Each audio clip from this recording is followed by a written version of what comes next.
Hello and welcome back to Ars Arcanum, an exploration of Brandon Sanderson's Cosmere universe. I'm Nora, I'm joined by Mark. Hi, that's me. And I'm joined by Autumn. Hi, that's me. Go ahead, quietly put your mug down on the coffee table. I needed something chocolatey and we're out of Oreos. Do you want me to turn off the AC? I'll turn off the AC. You vamp. Okay. So, Mark, have you read any books in the last 2 weeks? Yeah, I think 2 weeks ago I was already reading 3 Parts Dead, right? So I probably mentioned that on the podcast already. I finished it last night. Kind of unwisely stayed up until like 3 a.m. Reading it.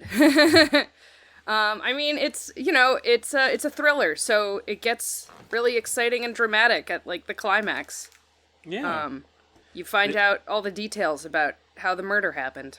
The only time I can remember doing this myself, because I just don't stay up reading anymore, I think one time, I think it was Chamber of Secrets. It was the only time I stayed up late reading a book that I can remember. Or Eldest. It was finishing Eldest. Well, I had this... that makes sense. I had this a little bit recently with Rhythm of War, but it's like a very different feeling because it's just like a page turner and like I had to know how it ended. I wasn't trying to like find out all of Brandon's secrets, you know? Yeah. Yeah, I mean, this was basically that it's like a page turner. Mm-hmm. And then I've also been reading a different book called The City and the City by China Mieville. I've been wanting to read this forever. It's pretty good. I mean, I'm not done with it, but I'm really enjoying it. Yeah, it's very, like, moody and atmospheric. It's extremely, about, like, a cop who hates his life, which I hear some people we know love. Mm-hmm. Word on the street.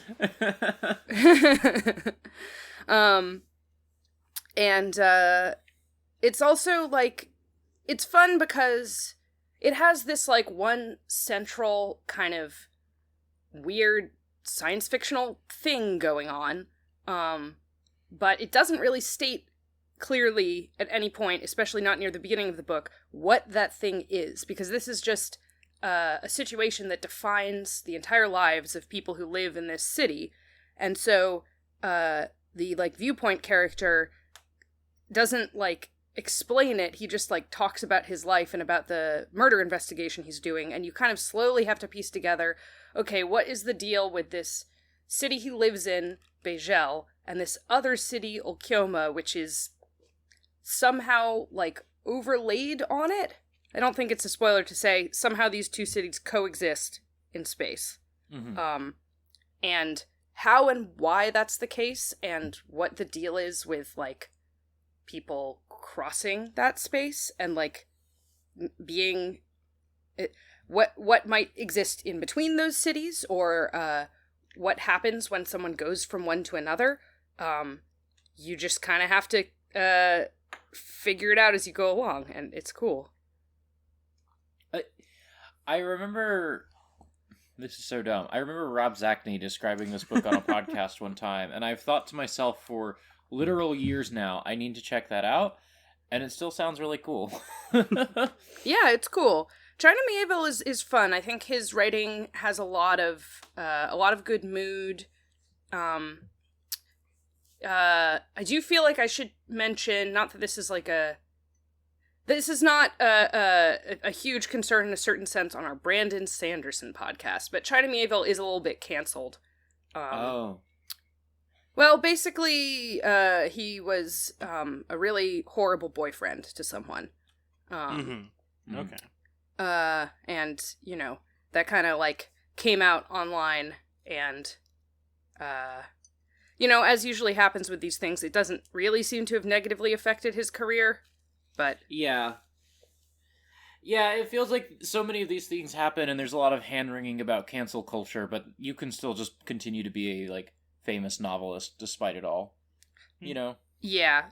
I don't actually think, he is canceled in the sense that, like, he has seen negative consequences. And it's also, the degree of, like, awful shit that he's apparently done is, like, it's also hard to, unfortunately, as often happens with these things, you can't actually find out the details about what he did because the woman who talked about it got fucking harassed and had to take it down. Yeah. So, I just sort of feel like I want to mention that before being like, oh yeah, China Medieval, go read all his books. Mm-hmm. But on the other hand, we're talking about Brandon Sanderson here, who is an active member of the LDS Church, so... Yeah. I fell into a Brandon Sanderson Reddit hole for like an hour or two the other day, and discovered that there is now a transgender character in one of his books. We'll get there when we get there. And 2, in this Reddit thread, discovered that somebody was like, oh, well, we should all really applaud Brandon for including a transgender character, considering he used to be homophobic a few years ago. And somebody replying, Brandon Sanderson was homophobic a few years ago? And oh my god. OP just being like, he is a member of the LDS Church, Yeah. And holds views, like, commiserate with most people in the LDS Church. I don't even think, I am sure there are, like, gay Mormons who are doing their best out there. Mm-hmm. However, I'm not really sure you can say that someone has stopped being homophobic if they are continuing to be a Mormon and are not, like, taking any kind of public stances. Like, you can't be part of an organization that is definitively homophobic and not be doing anything about it and not be homophobic. You know what I mean? You can stop saying homophobic shit in public, but... Yeah, but you're still supporting a structure that, like, oppresses people. And, he is part of BYU, and, our friend Grace, who will probably be on the podcast at some point, like, could talk more about this, but, like, BYU does a lot of things to discriminate against queer students, And to my knowledge, Brandon hasn't done anything about that, Still affiliates himself with the university, so I don't want to speak out of turn because it's not a thing I know a great deal about, and we actually at some point will probably have somebody who, like, has direct experience with these things, and so, like, but I don't think anything we've said is a stretch, No. Yeah, I just think it's very funny to think about, like, homophobia as being limited explicitly to the things you say on the record. Yes, and homophobia being, like, a switch that you turn on and off in your heart. And he flipped it off and put a trans character in his book, and now the slate is wiped clean. Yeah, especially because, like, people who are, homophobic, transphobic, never put people like that in their fiction. That's never happened once in the history of the world.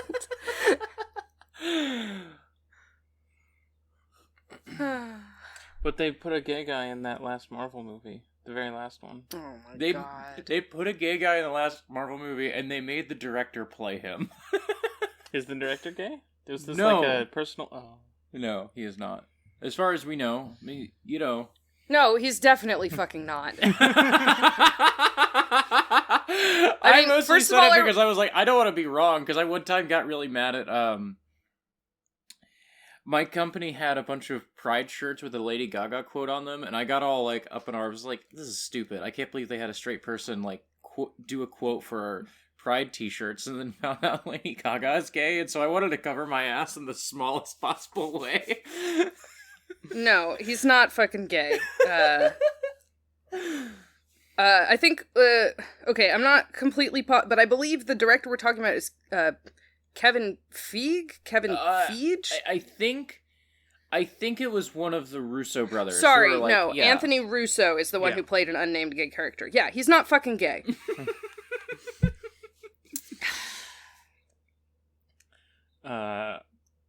Nora, did you read any books? I was gonna ask you. Okay, I'll go. I read Red Harvest, which is like I don't even know when this book came out. Like, it could be... I'm going to say 37. 39? I don't know why I'm Googling Dashiell Hammett, the author, and not the book itself. Now be careful when you type in Red Harvest, because you'll also get the Star Wars novel. The Star Wars novel Red Harvest. 29. 1929. But it's kind of confusing because the book was serialized in like newspapers. Anyway. Red Harvest. That's how you know you're getting the good shit, when something was originally serialized. By Dashiell Hammett. The thing that I knew Dashiell Hammett for was writing the book and perhaps also the film Maltese Falcon. I have not read Maltese Falcon, but I've seen Maltese Falcon, a very like famous Humphrey Bogart movie. I also read this book. You also read this book. What did you think of it? I didn't like it as much as you did, I think. Yeah, I guess I should, before getting into impressions, I should give like a brief outline of what the book is, which is that an unnamed detective, who's referred to in sort of like fandom, quote unquote, as much as like 30s detective novels have fandoms. In the way we call it fandom, at least. Yeah. As the Continental Op. The Continental Op is like brought to this Northern California town by a guy named Donald Wilson, who owns all the newspapers in town, or owns the big newspaper in town. And before he gets there, he's to go to a meeting with Donald Wilson, and the night that he arrives, Donald Wilson is murdered before he can ever meet with him. So he investigates the murder, he solves the murder, but in the process is like, oh, the chief of police is really corrupt, and the whole town is run by a few gang leaders, and, like, decides that he's gonna clean up all the corruption in, it's called Personville, but there's a cute detective novel sort of thing where everybody refers to it as Poisonville. Oh, that's sick. At first, Wilson's dad hires him clean up the town, to just clean it all up, and he decides to solve the murder, and then the guy's like, all right, I'm gonna pay you and you're gonna leave, and he's like, no. One, you hired me to clean up the town, and two, I'm so pissed off about the chief of police has tried to kill me. All the action scenes I've been in have pissed me off enough that I'm going to clean up this town, and I'm going to clean up your shit, too. Yeah. And so, kind of the second part of the novel is this thing that was, like, a huge inspiration for Yojimbo, apparently, where the detective is kind of like going to the cops and giving them certain information that gets them to do a strike against like the gang leaders, and then going to the gang leaders and double crossing the cops. But actually now he's got more information than the gang leaders that he can give to the cops, and he's like constantly like playing both sides against each other to get them to take each other down. And then like kind of the third act of the novel is that there is another murder that this detective thinks he might have done, but isn't sure. Wait, he himself? Yeah. Like, he thinks, oh! There is a chance that he murdered this person, and he's, like, pretty sure he didn't do it. Everclear is involved. No, that's great, though. Like, whenever there's some... Like, in a... It sounds like this isn't exactly a mystery novel so much as it's a crime novel, but maybe has, mystery novel elements? It has a mystery novel in the first, 4 chapters. It has a mystery novel in the first 4 chapters and the last 4 chapters, and then the middle of the book is, for some people, the most interesting part, where he's, getting to know the town and, playing all these factions against each other. For me, that's where the book kind of, lost a lot of momentum. But that is, that part of the book is most people's favorite part. So the thing I was just about to say is that it's always sick when in a mystery the detective is somehow implicated. Yes. I think, well, okay, I was about to say the name of a famous mystery where that's true, but I shouldn't fucking say that because that's the biggest spoiler you could give. But It's sick, is all I'm saying. Yeah. Yeah. It is sick. I felt like maybe because of its serialized nature that this book kind of meandered a bit too much. Yeah, I definitely after the first murder is solved and before the second murder happens. I mean, the other thing is that lots of murders happen in between those, but there's no investigation into them. But in between because they're in first fight scenes and Yeah. in shootouts, Yeah. they don't count, quote unquote. yeah, in between the two big investigations, I kind of lost a lot of interest in this novel. But the two investigations at the either end of it, I thought were really good. There was that stretch with the guy in the car when they go out for the night. Yes, okay. Where I was just like, what what are we doing here? What did we stumble into? Where is this going? We're just driving out of town for the night? But, yeah.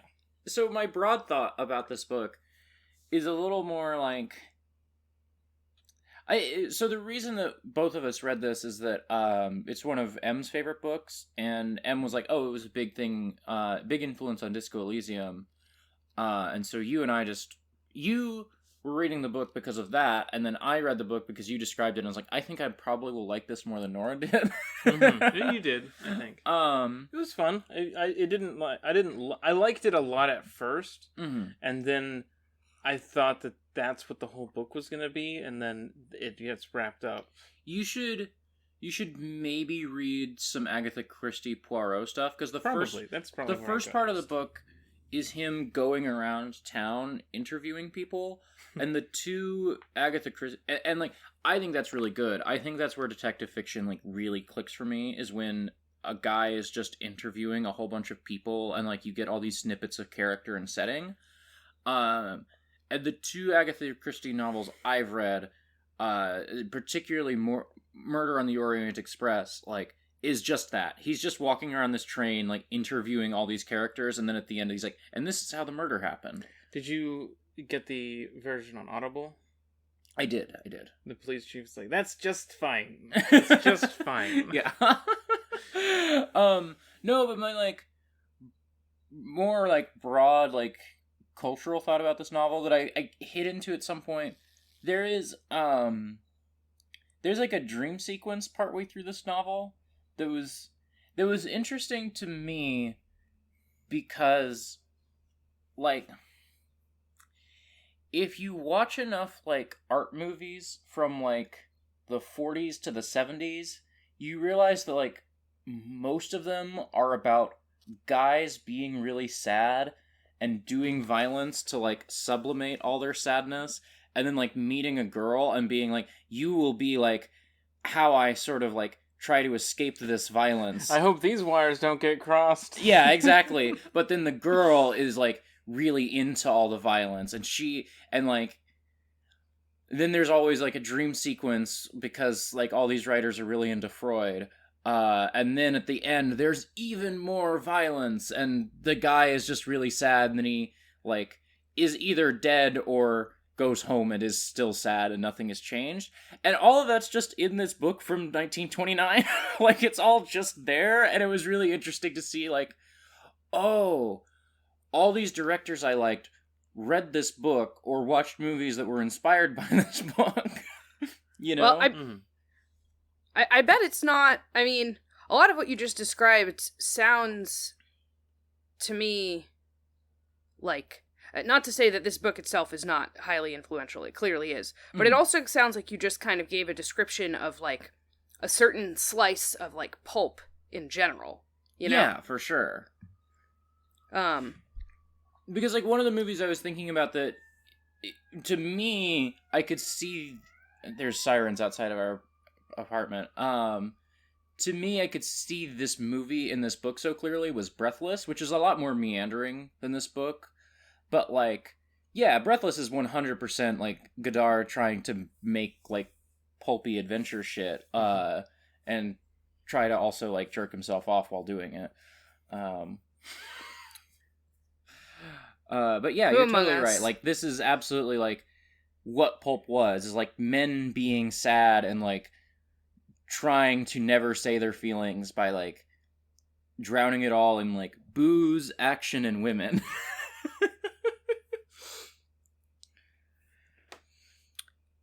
I read a book. You read a book. A good book. What did you read? I read The Crystal Shard by R.A. Salvatore. Oh, that's what you think a good book is. And it also put a bullet into us reading X-Wing for War in Our Stars. Because I started listening to the audiobook at work, and it just completely blew Stackpole out of the water. You can't be getting outclassed by R.A. Salvatore. That's a bad way to be in life. Salvatore has four main characters in this book. They are Drizzt Do'Urden, who people have probably are vaguely familiar with, at least. Rogue extraordinaire. No. Is he not a rogue? No. What is he? He's a ranger. Oh. He dual wields and has a big cat. Yeah, okay, sorry. He's a drow ranger. Mm-hmm. Drow are the evil elves with dark skin who live underground. He has Brunor Battleaxe, who's a dwarf who is always quick to criticize, but is always very honest about that criticism, and is embarrassed when he has to show emotions or compliment people. There's Caddy Bree, who's, I guess, that's not really a main character yet. She'll be important later. She's mostly girl in this one. Mm-hmm. She's Brunor's adopted daughter. There's Wulfgar the Barbarian King. He's a young barbarian who ascends to be a king of his people for 2 weeks so that he can lead them into battle at the end. And then there's the halfling, whose name I just cannot remember. He hates working hard at things. Me too. He loves having money. Me too. He loves being important. Me too. And he loves eating nice food. Yeah, me the fuck too. So he's hanging out. He's got a pendant that lets him hypnotize people. And he has a sharp tongue. Or not a sharp tongue, a silver tongue. The other one. But he's also a little bit of a coward.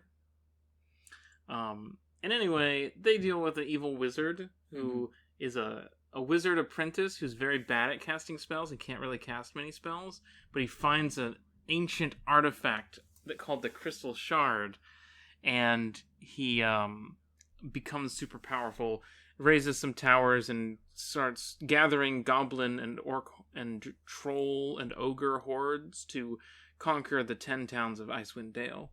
And then the heroes stop him. And it's just really, really fun. It's just a nice, fun adventure. Drizzt is cool. Is Drizzt cool? He's cool sometimes. Okay. I wasn't actually sure, I know he's supposed to be cool. I didn't know if it actually, came through when reading that he's actually cool. I didn't know if, Drizzt was, low-key kind of lame. No, Loki's a different guy. Drizzt, usually, for the first half of the book, he is very calm and confident and gentle, and he has his knowing little interactions with Brunor where someday we'll find your ancestral dwarven home someday when the time is right. We'll go on that quest, and understands the people around him and the world around him really well, and navigates that, considering that, one, in Icewind Dale, the environment is extremely dangerous, and two, being a drow on the surface world, where all of their other drow are known to be evil sadists and, evil people, and cruel, people don't like him or interact with him. And so he's, navigating these two different dangerous spaces with a lot of, sort of calm gentleness and, bearing the burdens of those, but never, lashing out at anybody or, reacting like that to people.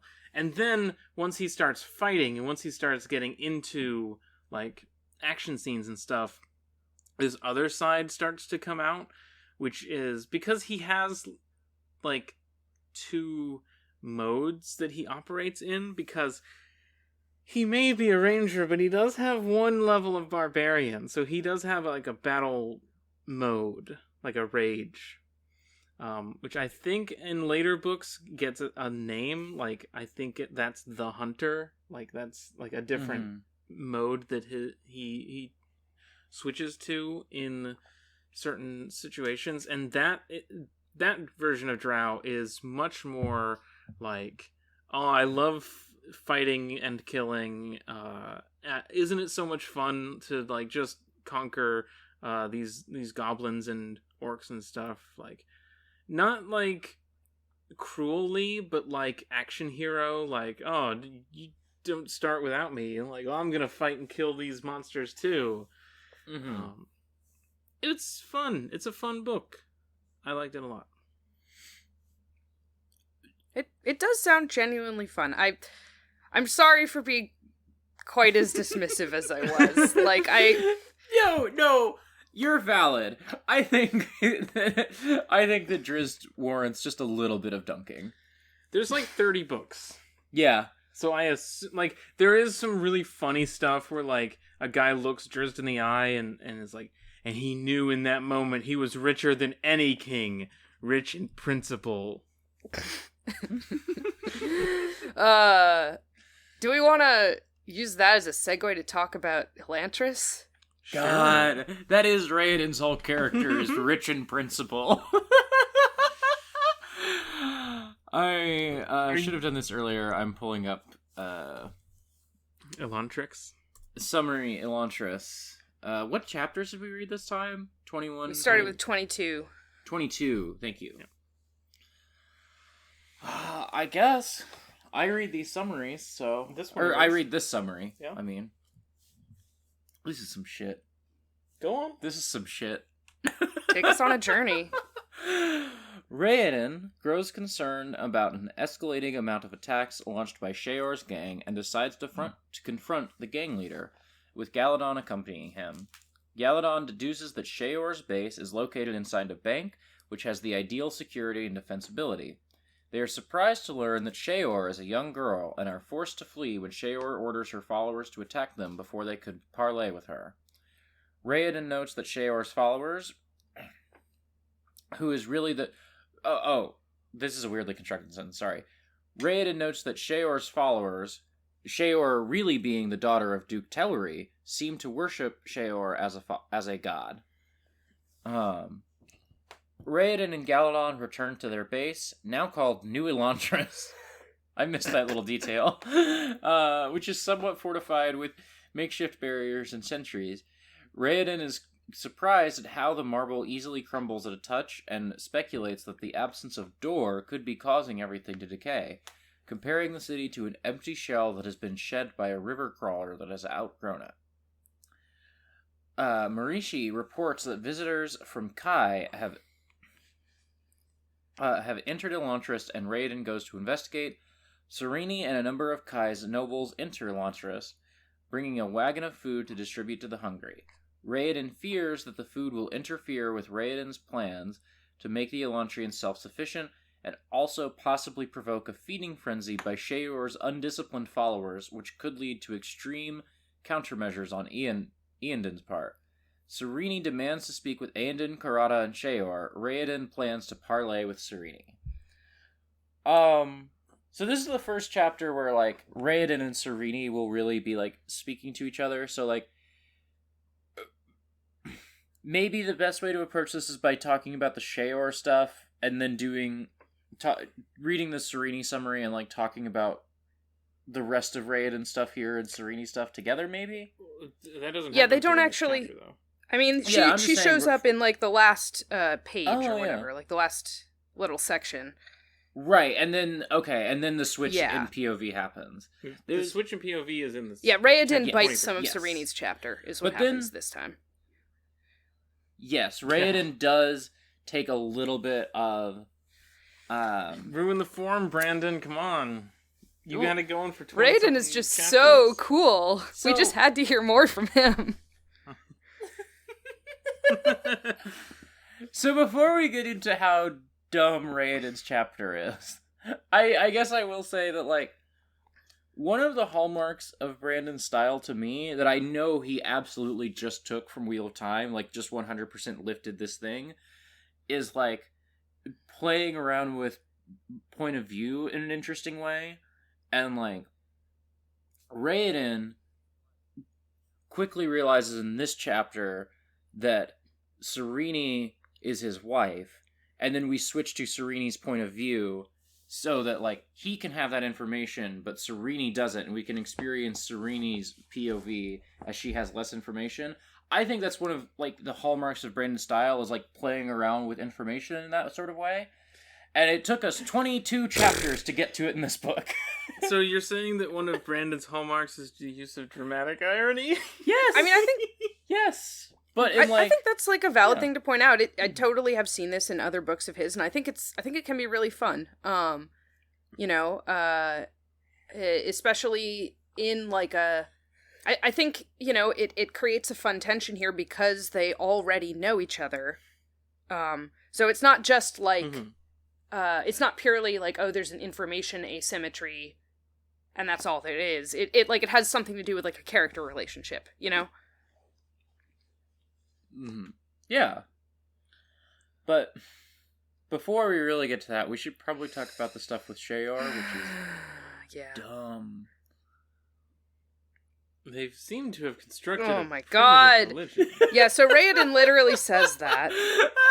And Raoden refers to them as primitive, and then, like, also when he's talking about, like, one of his concerns is that the people of Kai are going to see that their society is too civilized. So, like the society of quote-unquote New Elantris is too civilized.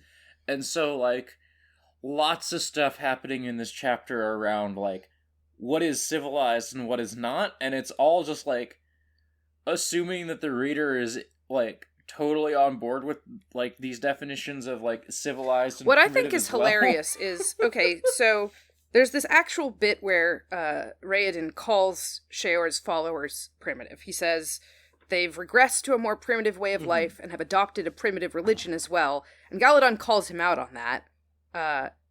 Is like, oh, many people called Jesker a primitive religion. And Raoden's response is, all right, perhaps I should have said simplistic. And that's not fucking better. And it also comes after, like, the whole first section of the chapter where they're, like, going into, Sheor's base. They're, like, talking with each other the whole time about how fucking, like, feral and bestial Sheor's men are, and how, like, they've become so, like, consumed with violence that they don't feel the pain anymore. And, like, they're basically, like, fucking berserkers, I guess? He literally says, I think, that they're reverting to their bestial state, as if, like, once again, sanity is a stat, and once you have hit a certain threshold on sanity, not only do you become, like, Hoed, where you're, like, moaning in pain, but actually the other thing you can do is revert to your primal form, your, like, animal instincts, and just, like, oh, it's dumb. But also, these people who are essentially, in the eyes of, like, Raoden, no more than beasts, are also forming a religion. Yeah, I think so, it's like, really, I don't think the book thinks this way, because it is, like, the all this, like, primitive, bestial, all that shit is, like, in the narration, and you could say it's Raoden's point of view, but I honestly think that's how the book thinks about these people. However, to me, it seems obvious that they're just having the exact same experience as Raoden's followers. They believe in something, and that helps them deal with their pain and makes them more able to do other shit. It's just that the shit that they want to do, that their king is asking them to do, is, like, violence instead of cleaning shit off the walls. Yeah, they took the sicko mode skill tree instead of the janitor skill tree. Well, and I could absolutely see a version of this book, which I think is, like, maybe maybe does kind of, like, hint that this is just Raoden's point of view, that, like, maybe 6 chapters from now, we're gonna get that flipped, and we're gonna, like, actually speak to one of these characters and realize that there's not so much difference between Raoden's group and Sheor's group. I could absolutely believe a version of that book, but I don't think that's the book that we're reading. I just don't think Elantris is that clever. I don't think Sheor will be important in 10 chapters. Especially because there's this emphasis that Sheor is, not just that she's a little girl, but that she's, like, a stupid, spoiled brat. Which is, like, it's so gross. Yes. Like, she's a hungry, suffering child, like every other child in Elantris. She just, doesn't get sympathy because, I get it. Like, she's the leader of a terrifying gang that are Raoden's enemies, so of course he's not gonna immediately sympathize with her, except that, like, Raoden's whole shtick this entire time has been, like, looking at these Elantrians who seem to be really scary and going, like, I think they're still human, I think I can, like, talk to them and, like, help them. But once he realizes that Sheor is a little girl, it's like, well, no way I can possibly talk to her. Well, and,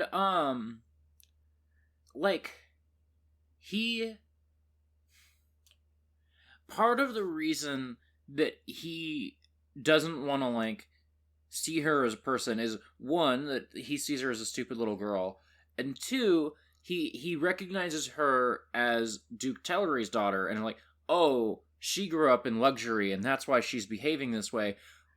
Raoden also has lived in luxury for 10 years. He calls her, he says on the outside she was the most spoiled, insufferable child I'd ever met. I bet people who met Raoden found him to be pretty spoiled and insufferable. Yeah, you're the king's son. Everybody who meets you's predisposition is going to be like, I bet this guy's a spoiled except piece that, of shit. Sadly, you know? Yeah, we know that's not the case. Everyone loved him. We know that everyone loves him, and in fact, the opposite is true, because they think that about Eodon, and they deal with Eodon being a spoiled piece of shit because Raoden is so cool. Yeah, and it's another thing that in a better book, I could absolutely see, like, Raoden wants to dismiss her for being, spoiled and noble and privileged, and then, like, a few chapters from now, it's flipped on its head as, like, somebody points out, you're also a rich person on the outside.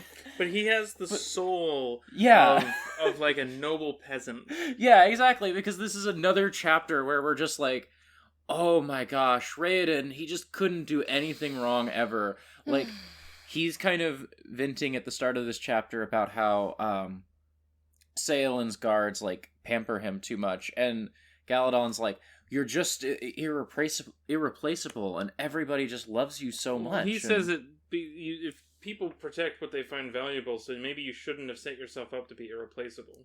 Right, and, like, everybody just loves Raoden too much for his own good. God. Can I bring up a detail about Sheor that isn't mentioned in this summary, but that I think is fucking hilarious? So the reason Please do. That, or at least the way that Raoden interprets what he sees is that the reason people are worshipping her is because she has long golden hair, which is to say, it seems that her hair has not, like, fallen out the way that every other Elantrians has, and so they see her as defined because of that. And he happens to know, because he knew her outside, that she is naturally bald and she's wearing a wig. That's, like, okay, wearing a wig requires a certain amount of, like, maintenance, you can't just, like, slap a wig on your head, especially if you're, she's a child who's probably been wearing wigs all her life, so I guess she's probably pretty good at, like, keeping it on and stuff. But, like, her followers have to be, like, brushing her hair and, like, washing it. Like, they must be washing it for it not to be covered in shit like everything in Elantris. There's no way that none of them have ever, like, accidentally moved it a little on her head or something like that.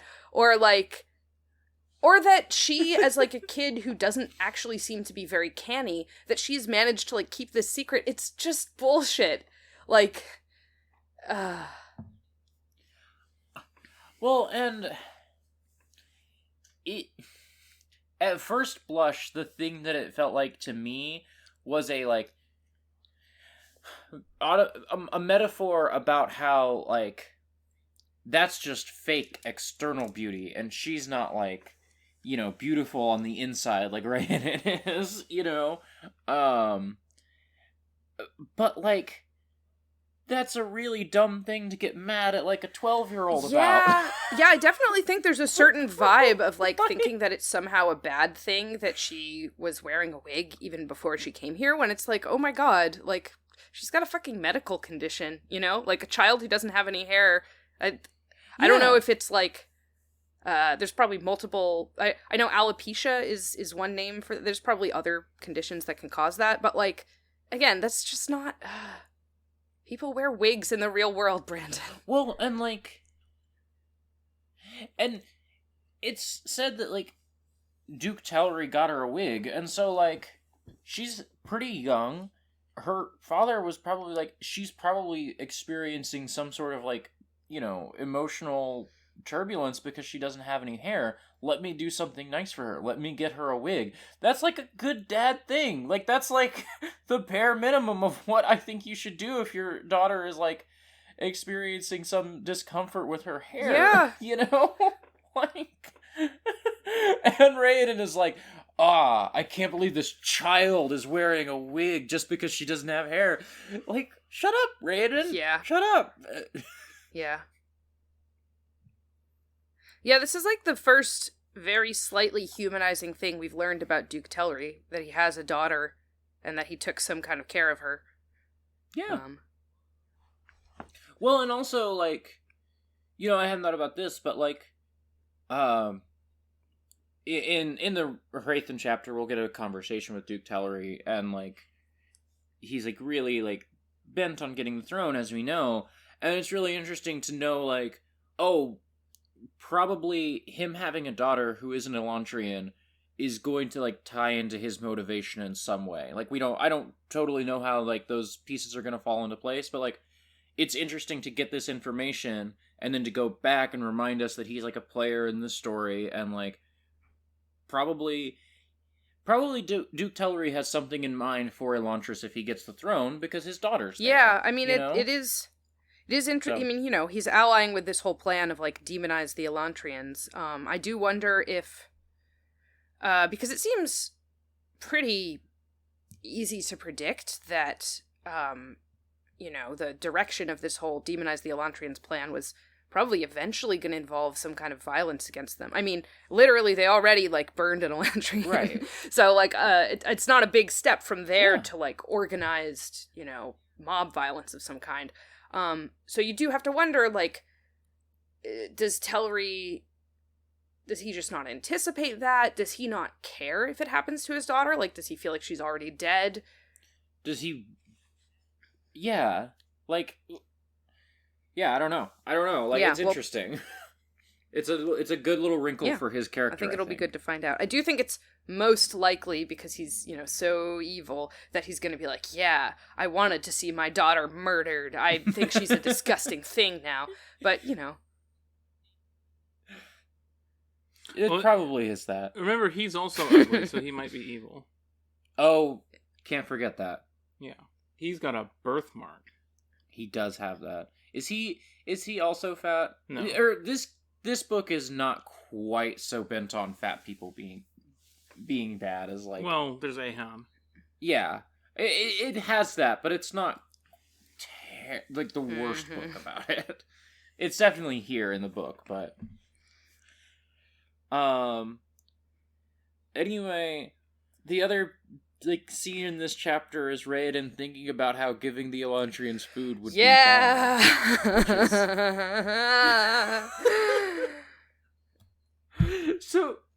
So walk me through this, because I listened to it twice and could not quite follow his logic here. Because it won't last forever, and then the crash afterward will be even worse than not having it We may as gotten well. any I think food we at should all. read. Okay. You know, the stuff that he actually says. The timing is wrong, Galadon, Raoden explained. Our people are just starting to get a sense of independence. They're beginning to focus on the future and forget their pain. If someone hands them food now, they'll forget everything else. For a short time they'll be fed, but Widow's trials only last a few weeks. After that, it will be back to the pain, the hunger, and the self-pity. My princess out there could destroy everything we've been working for. And then he also suggests, what happens when Sheor hears about this? Her men, forgot he knows Sheor is a girl now. Her men will attack that cart like a pack of wolves. There's no telling what kind of damage it would do if one of them killed a count or a baron. So he suggests that, you know, if that happens, maybe his father will wipe out Elantris if the nobles are actually in danger. So, yeah, I mean, I think it's pretty obvious, again, not what the book is doing, but with a just sort of very basic, like, cynical look, or not cynical, like, a very basically skeptical look here. I think it's pretty obvious that Raoden is upset because someone is threatening his power, right? Like, someone is showing up and doing something that will help his people, but that he doesn't have control over, you know? Like, I bet if someone showed up and was like, Raoden, I'm gonna give you a truckload of food and it's up to you to distribute it, he would be like, oh, great, this is perfect for my plans. Right, yeah, exactly. And, like... Well, I have a thought spinning out from that, but I'll save it for the Sereni chapter, because I think it ties in a little better there. But, yeah, like, Raoden's just an asshole, but, like, says it in, like, this sort of, like, language of, like, how noble kings might, like, describe being an asshole, so that it sounds better. Yeah. I don't know. I honestly think, like, there's also a lot of assumptions that he makes about how this is happening that I think are, like, the thing where he's like, oh, this is only gonna last a few weeks. I don't know why he jumps to that conclusion. Like, he immediately assumes it's a widow's trial, which it is, but, like, how does he know that?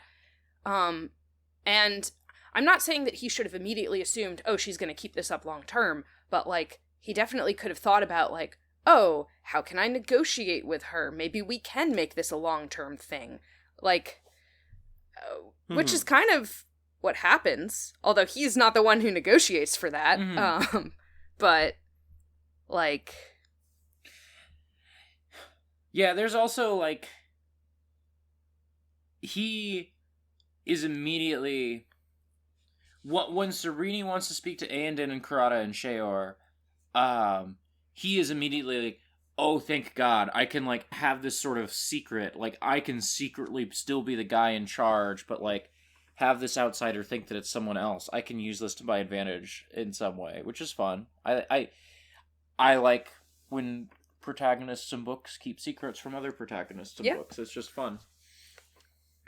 Although I do kind of, like, I have to admit, and maybe we can talk about this more as we get into the Sereni chapter, where we actually see, you know, their little performance and negotiation and stuff.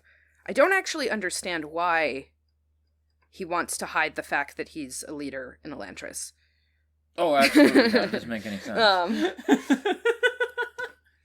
Well, what he says is that we can't let them know that we're being, like, organized as a society, because that becomes way scarier to Eodon than just a pit full of groaning, like, beasts. Like, if Eodon starts to see that Elantrians have a culture and have, like, a presence, then that becomes something he has to, like, deal with and, like, know about and think about, rather than just, like, a thing he can write off. Remind me, I know we know this, Eodon knows that Raoden's here, right? Yeah. It's not like he's clandestinely taken and even Eodon doesn't really know. No, Eodon's the one who sent him. Okay. Just wanted to double check, because it's been a little bit since we talked about like, the first chapter. I think, so. Why don't we move into the next chapter, just because the thing Nora was just talking about is in the next chapter. And I think it's worth getting to that stuff. I think so, too. So, chapter 23. Sereni, accompanied by Aendel, Shuden, and a squad of city guards, are led by Hrathen, who names himself as Spirit, to meet with who she thinks are the tyrants of Elantris. Karada and Marishi, posing as Aendin, state they have an alliance and have killed Sheor, and now control Elantris. And it's been a while, so I just want to remind people that Aendin used to be one of the gang leaders, and then Hrathen did a really good speech check on him and convinced him to go back to being Teyan the sculptor. I don't really understand why they didn't get that guy to pose as Aendin, since like he was doing a perfectly good job RPing Aendin for a long time before Hrathen got here, but whatever. No, it's the mask is gone now. He can't be that anymore. He's too obsessed with all the beautiful sculptures. I think that's what we're meant to think. Yes, I just think that's stupid. Anyway, Sereni parleys with them to be allowed to distribute food to the Elantrians without interference from them, and they give a list of demands, including cloth, grains, oil, and raw building materials, and both parties agree to each other's demands. Hrathen tells Galadon that they should keep their budding society a secret, so that new fears of an Elantrian threat don't arise in Kai. Hrathen decides to keep an eye on Sereni, since he suspects that she has other motives besides charity for entering Elantris. Sereni discusses how brutal Elantris is, based on information from Ash, though they see little sign of uncivilized behavior during the parley or afterwards. Sereni and the nobles unload food from wagons, assisted by Spirit. A crowd of Elantrians approaches, but does not take any food until Spirit demonstrates that it is safe for them to do so. Sereni intuits that Spirit is really one of the leaders, and is curious why he conceals this fact. Sereni tells Ash about her suspicions regarding Spirit, and tells her Sion to spy on him, since their intelligence may be out of date, and to also inquire about the alleged treaty between Aendin and Karada. Sereni ponders the discrepancies between what Ash witnessed and what she saw, and about whether Spirit's apparent concern for the welfare of the Elantrians was genuine, and why he seemed concerned with Sereni's opinion of him. Sereni also grows preoccupied with thoughts of Spirit, and almost grows to like him. I'll just, the last word of your summary, and then it'll just be like, oh, we lost our internet for a sec, but we're back. Yeah. So, do you want to reintro us, Nora? No? Okay. What do you mean? Just oh, we lost our internet for a second, but we're back.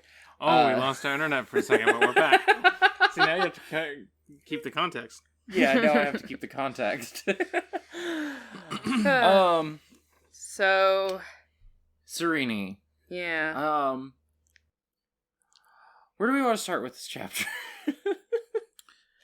Well, I don't think it would be unreasonable to start with the Hrathen perspective stuff, since we were already kind of talking about that. Right, exactly, yeah.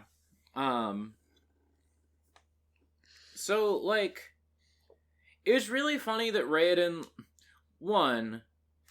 has he used the Spirit nickname before now? Because the whole book. Okay, that's okay. what Spirit is what everyone else in Elantris thinks he's. That's what he's calling himself to everyone else in Elantris. That's what I thought, and then that's what I had thought, and then the way the summary worded it, threw me off for a second. I was like, what? Because I did just realize, I don't know,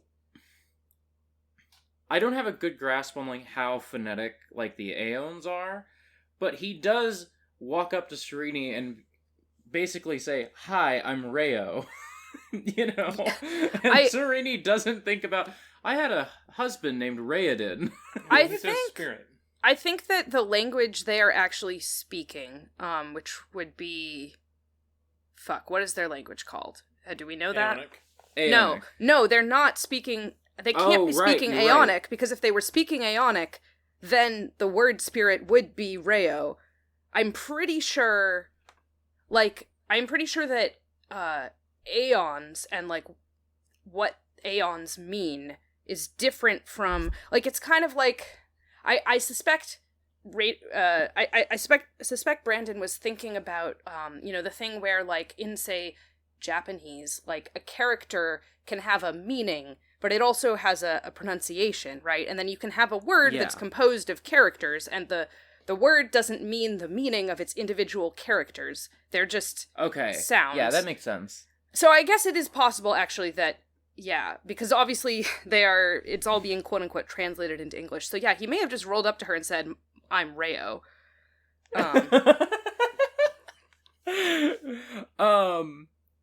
But yeah, it is kind of funny that, Hrathen decides, for whatever his reasons are, I'm going to conceal my identity, both as her husband and as the leader of the Elantrians. I'm going to conceal my identity, but then is so incredibly obvious about being the leader. Yeah. Sereni figures it out in 2 seconds. I don't understand, like, okay, there's this justification that he gives for why he wants to hide the degree of organization that his people have achieved, which I think is kind of stupid as an argument, because it, to me, kind of contradicts, like, if his concern is, I don't want them to think that we're organized because they'll fear us more, it's like, okay, what about the thing where he was really, really worried about Sheor's men, like, attacking the nobles, and he thought that would lead Iadon to wipe them out as well, like... So you have to have, like, just the right levels of organized, but not too organized that you're, like, threatening, but not so unorganized that you're threatening, you know? Yeah, and then, like, yeah, the further thing is, like, I don't actually see how the way that Karada and Marishi present themselves is not presenting, like, an organized society, because they are leaders, you know? Like, they've got people who obey them, and they've got, especially with, like, their list of demands, it's very obvious that they have plans to, like, build shit, right? And, so as far as the whole, like, concealing that we're actually trying to build a functioning society thing here, I think he completely failed. But I also don't see why concealing his identity is actually useful for that, because, again, Karada and Marishi appear as leaders, so, like... I think he honestly just thinks that he himself personally is so obviously a great leader that if he revealed himself, if he, like, was actually saying, yes, I'm the guy in charge of this, then that would instantly make Iadon go, like, oh shit, they're rising up, gotta kill them all. But Karada, and I mean, Marishi is also, there's all these jokes about how Marishi doesn't act very impressive as a leader, but nonetheless, he's still presenting himself as someone whom people listen to. I don't know, like, I don't know what he thinks it is about Karada that isn't gonna worry Iadon in the exact same way. Unless it's just that she's a girl. Right, and what is the difference between we have all organized under this one leader and these two leaders organize themselves against a third? Like, there's no difference between that from an outsider's point of view, unless, like you say, like, Hrathen is just so cool that, like, he would instantly be a threat to Iadon's throne. I kind of think... Oh, sorry, go on. Hrathen has always been a threat to Iadon's throne. Yeah, that's true, but that is also dependent on other people recognizing him as Hrathen. And yeah, I don't know. I get why he's calling himself Spirit to her, and to everyone in general. Like, I think I've accepted this idea that he doesn't want people to know he's Hrathen. I mean, I don't actually remember what his rationale was for concealing that identity within Elantris. I think concealing it from Sereni makes a ton of sense. 'Cause, like, that would open up a huge kettle of worms. Hi, I'm your husband. I live here. I do think... Also, the king lied about me being dead. Like, I do think that if Iadon found out that Hrathen is, doing some kind of leadership thing in Elantris, then he might very well, like, invade and try to depose him, because Iadon has always been very, like, has always had this sense that Hrathen was a threat to his throne. Yeah, I wonder if the distinction that Hrathen is trying to make here between the type of rule that Karada and Marishi are play acting at, and the actual type of rule that he is doing, is like there's this constant repetition in the scene between Karada and Marishi and Sereni of the idea that they are tyrants or like basically gang leaders. And Sereni basically thinks that Sereni immediately assumes that they do not want her to bring food to their people. And that she's going to have to negotiate for that right.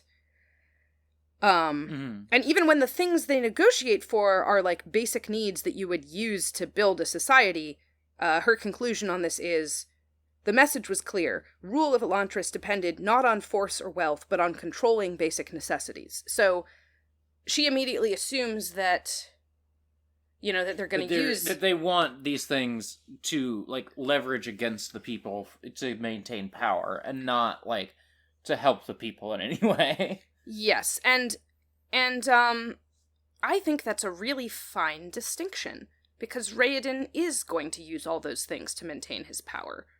And I also don't really, on some level, see a huge distinction between, like, I'm going to control the flow of resources because I'm a shitty tyrant and I want to be on top, and I'm going to control the flow of resources because I believe that is the best way to get this stuff out to everyone and build a functioning society. Like, the only functional difference between those things, as we see them contrasted in this chapter, is how nice the person at the head of it is. Yeah, and like... And Hrathen is so nice. He's so gentle. He's so unbarbaric. Uh-huh. Yeah. He's got those dreamy eyes, that mottled skin. Yeah, she definitely kind of thinks he's, like, hot for an Elantrian, doesn't she? Yeah. Yeah, she really does. I mean, the chapter ends with, for some reason, he seemed particularly concerned with Serene's opinion of him. Walking out of the entryway toward her own room, Serene had to try very hard before she convinced herself that she didn't care what he thought about her.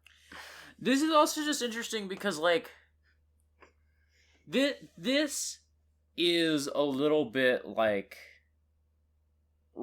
I'm a little bit, like, rolling my eyes that, like, these two immediately have this connection, even though she doesn't recognize him.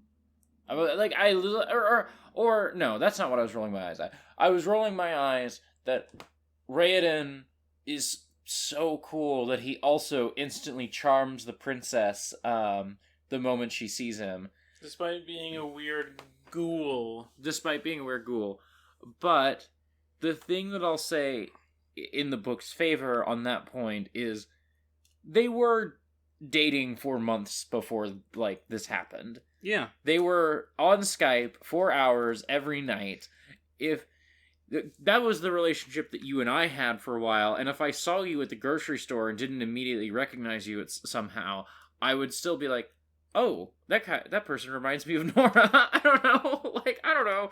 This makes sense to me. Yeah, I don't mind. I don't mind them having this, like, instant connection. I definitely think that, like, he's acting like Hrathen, and Serene liked Hrathen, So I think it makes sense that even though she doesn't recognize his face, she's immediately like, damn, I like this dude. Or, like, I'm interested in this dude. This guy's my type, and my type is guys who act like Hrathen and talk like Hrathen. Something else to note here that's really awkward, and I wish I could find a specific line where it happens.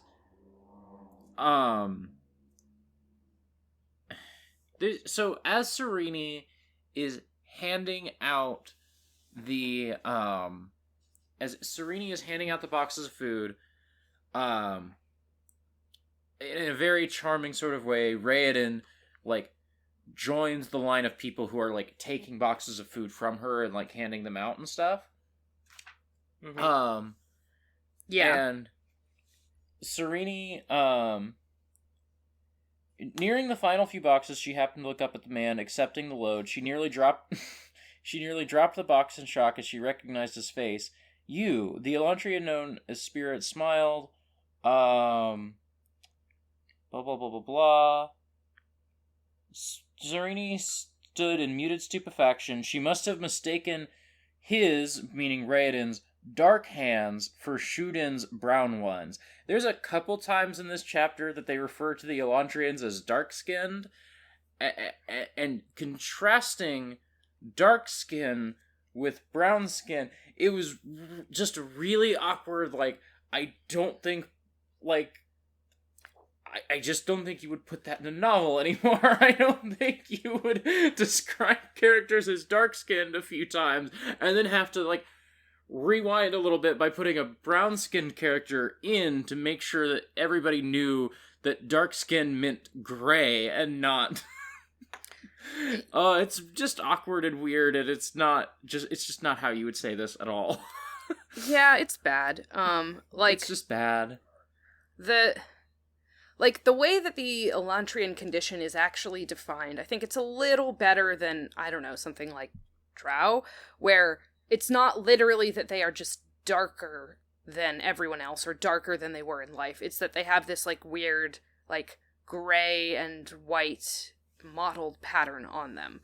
Mm-hmm. But then the book goes on to refer to them as dark all the time, and it's like, well, you fucked that up. Like, you came up with a distinctive skin thing that doesn't obviously sound like you are being really racist, and then the way you talked about it sounds really racist. So, like, you ruined your no press.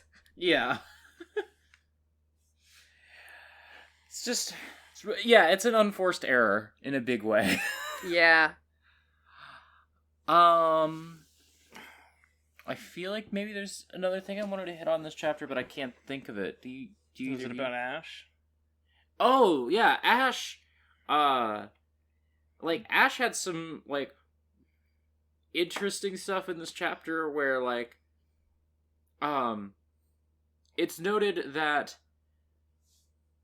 like, somebody, like, kind of pushes Ash out of the way or, like, walks through him or something, and, Zarini notes that Seons are not given the same deference that, like, human servants would. Like, you wouldn't just shove a person out of the way the way that you shove a Seon out of the way. But also, Ash doesn't really care about that. And it was just like... it's the Ash's personhood watch. Like, what...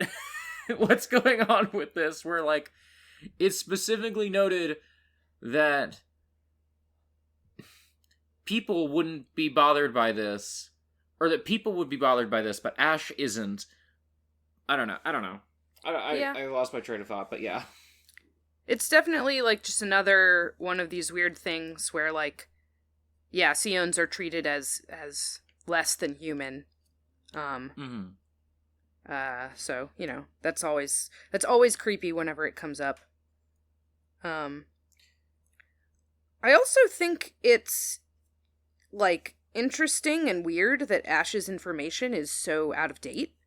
Like, Ash is the one who told Zarini, okay, the 3 gang leaders are Karada, Aandon, and Sheor.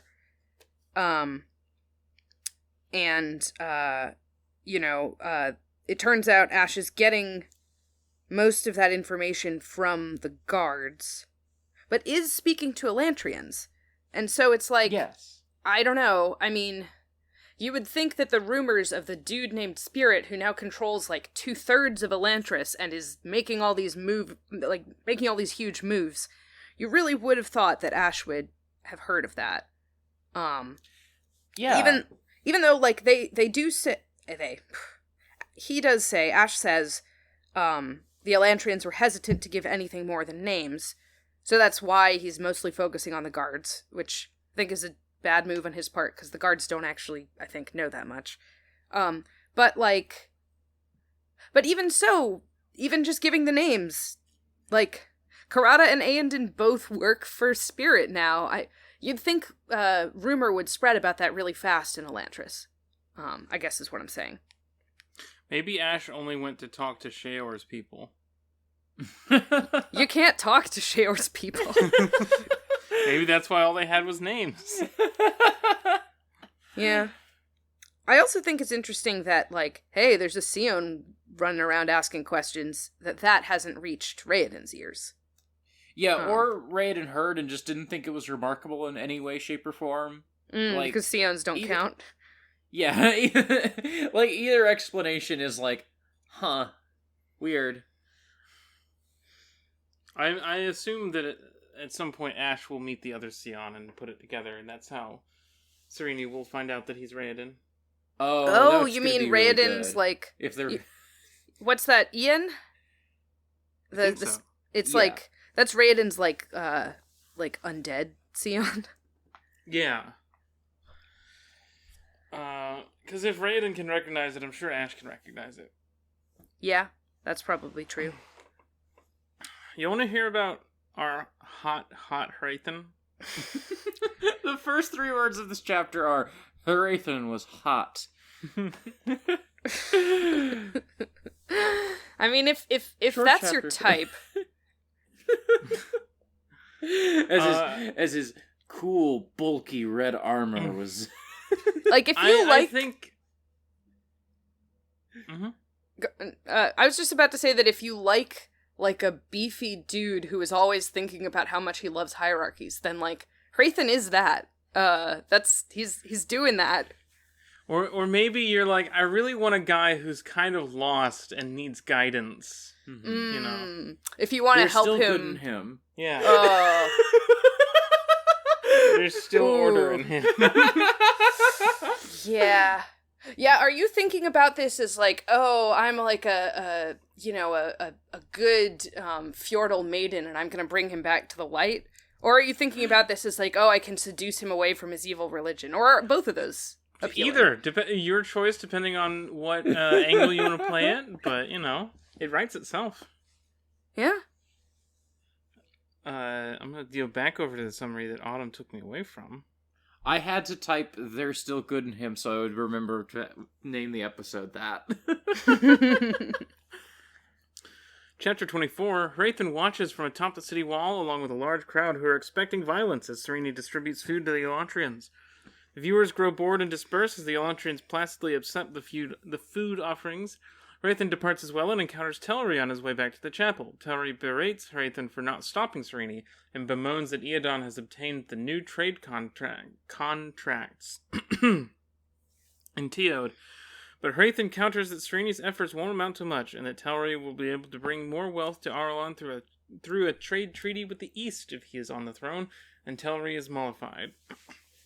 Hrathen feels confident that Sereni's efforts to foil his plans are focused in the wrong direction. Telri claims that he won't be a pawn of the Fjordell Empire. Back at his chapel, Hrathen overhears comments by Dilaf that cause him to suspect that Dilaf is older than he appears, and more seasoned than he lets on. He grows increasingly concerned over how much influence Dilaf actually has currently. He also ponders his faltering faith as Omen had, and questions his true purpose in Kai, above and beyond his obedience to Wern. So this is maybe my favorite chapter we've covered so far, because it's mostly Hrathen sitting around being like, man, I'm in a really fucked up situation. Oh man, it's hard being a leader. Oh. Oh, so you like it? You like it when it's hard for Hrathen to be a leader, but not when it's hard for Raoden. Yes. I mean, Raoden doesn't have somebody stealing all of the authority out from under him. Oh, I wish Galadon would do that. That would be awesome.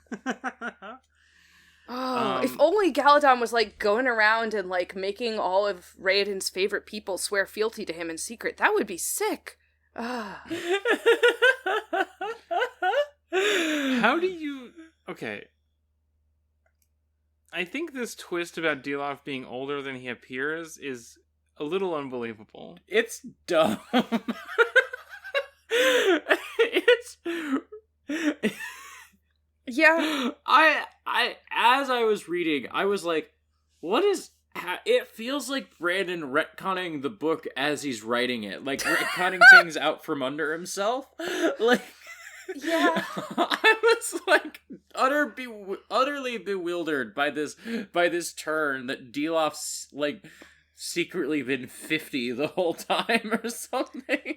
I think what's weirdest about it is it's it's not like Dilof's age was in any way clearly established before this. So it's not like we all had in mind, okay, Dilof is in his 20s. That means he can't have had much influence over the Derethi community here for very long. And now it's like, oh shit, backwards. That's backwards. Like, we never thought that in the first place, so we can't really be surprised by the reveal that it's not true. Yeah, there's a little bit of setup that Dilof is, like, leading a pretty small church, but not that, like, it's small because he's young and inexperienced, but rather because, like, there's just not that many people here. Like, they're spiritual hipsters, too. Yeah, I never once... I always had assumed that Dilof was a bit younger than Hrathen, but not by much. Like, I guess I'd always put him at, like, 30 to 35. I don't know. Like, No, that's not it. I hadn't thought about Dilof's age even once for even a second. And so when the twist is that actually he's older than we all thought, I was like, did we think anything? Never did I reach any conclusions about that. It was not in my mind.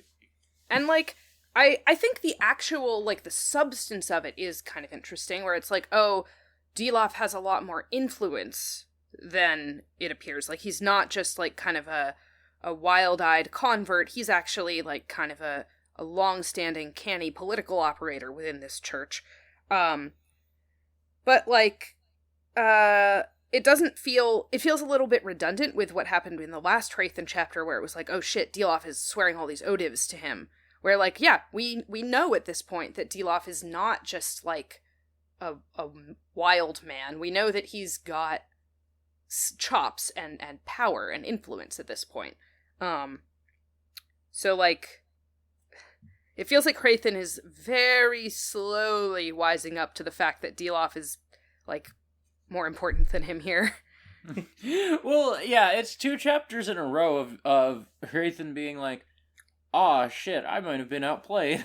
I feel like the reason that this is, like, this both are hitting right now is because next episode, we're going to cover the last 3 chapters of Act 1. Mm-hmm. Mm-hmm. Are you thinking Dilof's going to make his move? I think something's going to happen. Maybe. That would make sense, yeah. I think something's going to, like, come to a head in the next, like, Hrathen chapter to, like, cause some kind of shift.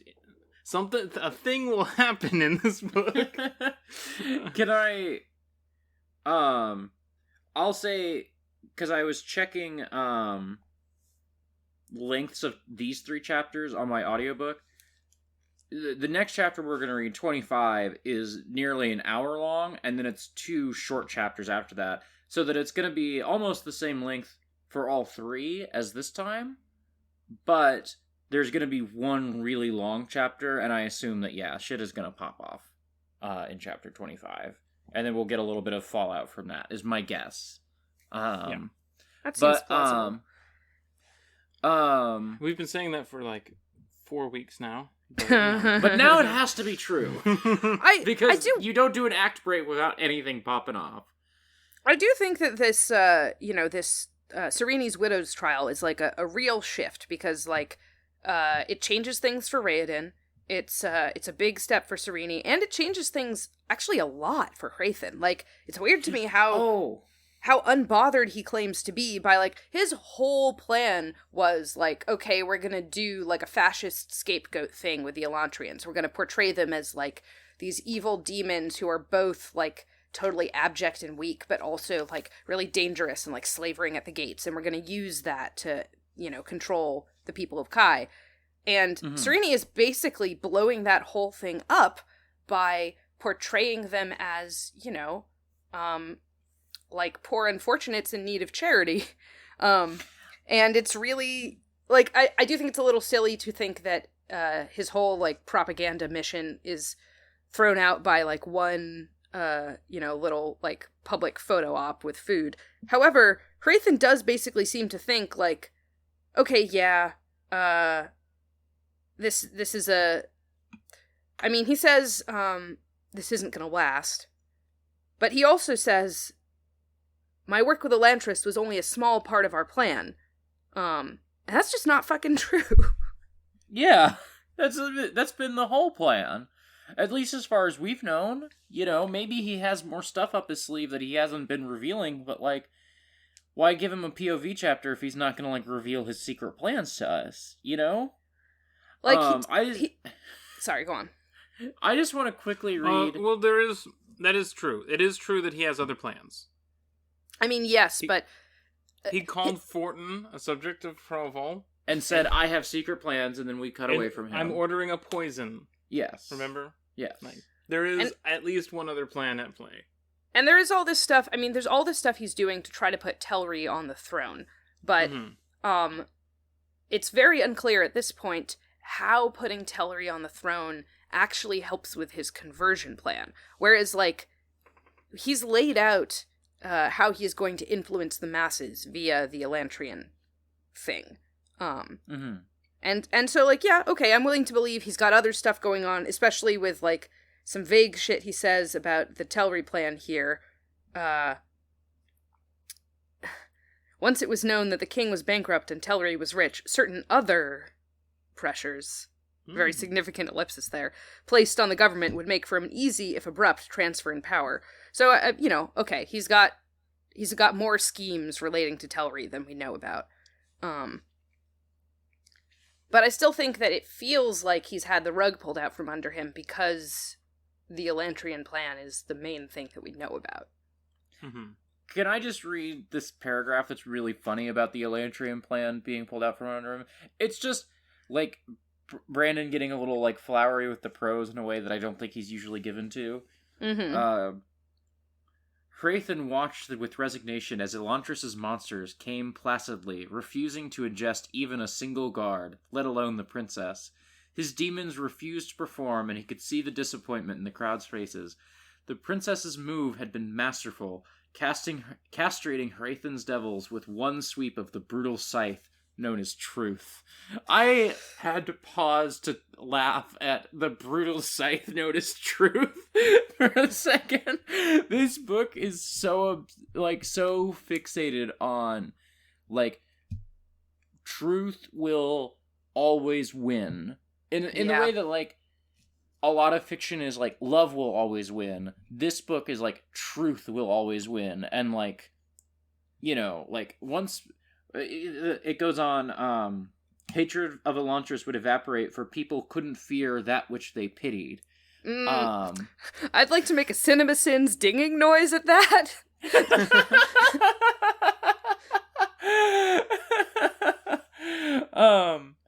It's just like...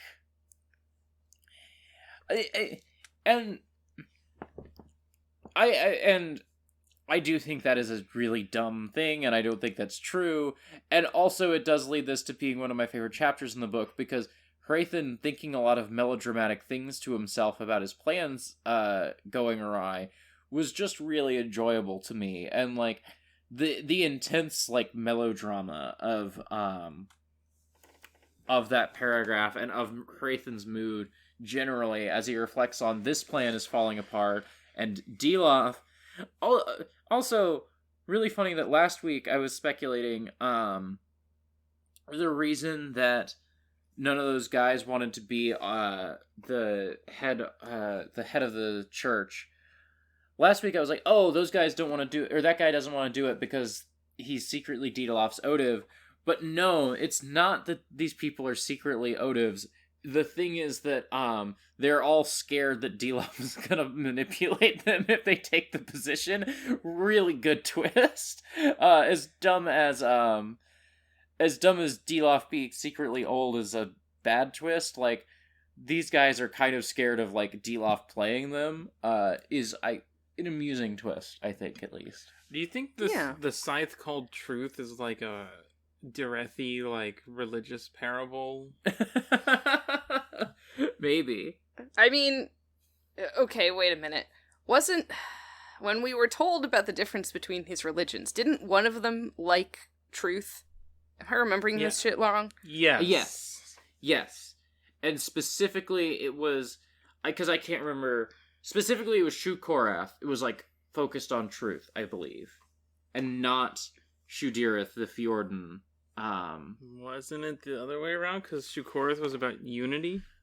Okay, I'm Okay, gonna so control F they're truth about here. 3 different. They're all about unity. It's unity of blank, and unity of something else. Yes, let me control F unity here. And hope I don't get spoiled on something. Okay, unity of love is the Korath perspective, and unity of obedience is the Dareth perspective. So actually, neither of them is unity of truth. The thing about truth is that somebody says truth will always win, even if...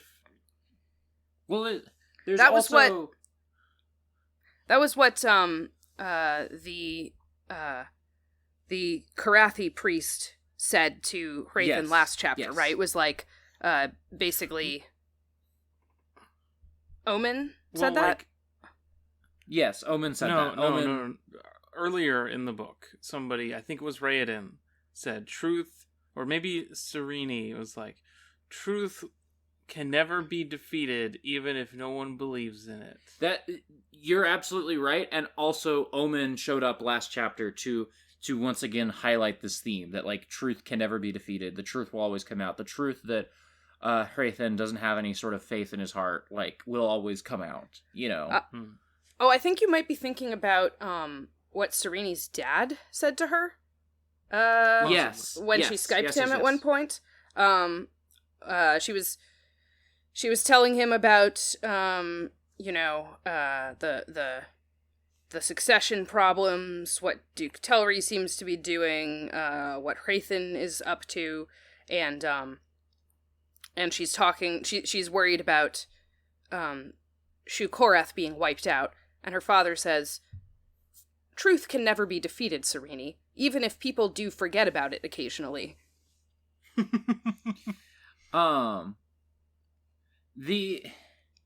The other thing that we might be thinking about with the Unities thing is that there is the parent religion, Shu Kisig, which we haven't got much about, but might have been focused on like unity of truth or something like that. That might be what we were thinking of. That I'm less sure of, but anyway, so besides worrying about Delof, the other thing that Hrathen does in this chapter is brood about all the things that Omen said to him last time, and about... Can't stop thinking about Jerry Holkins, unfortunately. He's still there in my brain. Hrathen, like, I don't think the summary talked about this, but Hrathen, like, goes and reads an old diary entry. Apparently, something that you're supposed to be doing is writing lots of diary entries, but Hrathen's always been pretty bad about this. And he reads a diary entry from the day before he first joined the monastery, which is said in, like, kind of a, like, oh, at some point we're going to get flashbacks about his time in the monastery, because... That's where he learned the other arts. Yeah, because some shit happened in the monastery, and we know that the monks are... scars. Yeah, the monks are really cool in Fjorden. But yeah, he reads this diary entry about how he used... from a time where he felt more faith, and now he's thinking all about like, oh, I don't have my faith anymore. Why did I really want to like like he's thinking about what's my real reason for not wanting to just conquer this city. I think my real reason is that I knew like the logic of a bloodless conquest would be more challenging and thought-provoking, and I'm all about, like, challenges and logic and like, thought-provoking questions, and not about, this sort of, like, ambition above all else. Delof wouldn't care about a bloody revolution. Yeah, Delof would not. Yeah, this is the other thing, is he contrasts himself against Delof, and Delof will do fucking anything to get Shudireth to be the dominant religion in the city. He doesn't care. This is also just more foreshadowing for, like, Hrathen is definitely going to end this book as a hero in some way. Yeah. Like, for sure. I do agree that this crisis of faith of Hrathen's is, like, interesting and it's good character stuff. I do wish that we had more of an understanding of what faith actually means for a Darethi. Because, like, when a person has faith, it's not just, like, a monolithic thing. A person has faith in something, you know? And, I think his little diary entry is a little illuminating on what exactly Derethi faith means, or what it has meant to Hrathen. But it's a little, confusing to me. So, do you mind if I read the diary entry? Yeah, please. I have found purpose, the book read. Before, I lived, but I didn't know why. I have direction now. It gives glory to all that I do. I serve in Lord Jadeth's empire, and my service is linked directly to him. I am important. So, Hrathen is still very important, and he still believes himself to be very important. I don't even really see how, this idea that he sees the conversion of Kai as, an intellectual challenge. I don't actually understand how in any way that contradicts his faith. That seems like a great way to pursue this life of service that he has found himself dedicated to. But there is this idea that, logical thought and, challenging work are very different from raw emotional faith, and I don't understand why that is. Maybe if I knew more about Shu-Dereth, yeah, I would understand that. Yeah, I definitely think, the issue here is that, one, the religions are just not very well defined, Shu-Dereth is the most defined one, but there's nothing to contrast it against, and also, the only character we have who is really faithful to Shu-Dereth is Dilaf, who is sort of this cartoon, over-exaggeration of what too much faith in this will bring you to do, Yeah. And so, I almost wish there was, a flashback chapter to how Hrathen used to be, so that we could maybe see, here's how he's changed over the years. Here's who he was when he, conquered Duladel, and here's how he's different now, because yeah, there's not a really good sense of we're being told that he is different than he used to be, and that he is different from other people who are really faithful, but we don't have any sort of anybody to actually compare that with other than Dilaf, who is kind of cartoonish. I also think it's a little strange. Dilaf clearly has a deep, passionate commitment to the things that he is doing. He believes that he is acting he is doing what is, religiously required of him. I understand that about Dilaf. However, he's also undermining someone who's in direct hierarchical position above him. He's not being very obedient. And he's, introducing this whole Elantrians are demons element to his faith, which I don't actually think is a Derethi position. That's just a thing Dilaf believes. And so, while I understand the idea that Dilaf has great faith, I think a lot of religions in the real world don't view someone who is making up their own shit and not behaving according to the idea of obedience that's central to the religion. I don't.